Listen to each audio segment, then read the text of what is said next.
Hi friends, இன்றைக்கி நான் உங்களுக்கு ஒன்று காட்ட போகிறேன். என்னென்னு பார்க்குறீங்களா? இங்கே பாருங்கள், ஸ்ட்ராபெரி நல்லா இருக்கான்னு பாருங்கள். நான் வச்சு இதில் வந்துருக்கு. பக்கத்துலேயே பார்த்தீங்கன்னா இது வல்லாரைக்கீரையும் வச்சுருக்கேன். 2 நாள் 3 நாள் ஆச்சு. அது அப்படியே இருந்துச்சு. சரி இதில் வச்சுடுவோம் அப்படின்னு வச்சுட்டு தனியாக ஒரு டப்பா ரெடி பண்ணி வல்லாரைக்கீரை வைக்கணும். இங்கே பாருங்கள், ஸ்ட்ராபெரி வாங்கிட்டு வந்ததுக்கப்புறம் பழுத்துருக்கு. ஃபஸ்ட் டைம் நான் ஸ்ட்ராபெரி வளர்த்துறேன். இதுக்கு முன்னாடி நீங்கள் வளர்த்திருக்கீங்களா? நம்மளே வளர்த்தி அதுலேருந்து சாப்பிட்ற ரொம்ப சந்தோஷமாக இருக்குது. நம்ம சேனல் புதுசாக பார்க்குற மாதிரி இருக்காங்க, சப்ஸ்கிரைப் பண்ணுங்கள், லைக் பண்ணுங்கள். என்ன பேசுகிறதுன்னு தெரியல, ரெகுலராக வீடியோ போடுறேன், விலாக் போடுறேன். ஓகேங்களா? சப்போர்ட் பண்ணுங்கள்.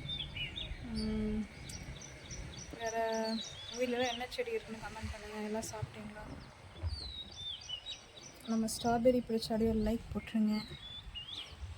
என்ன பேசுகிறதுன்னு தெரியல. நெக்ஸ்ட் வீடியோவில் பார்ப்போம். பாய்.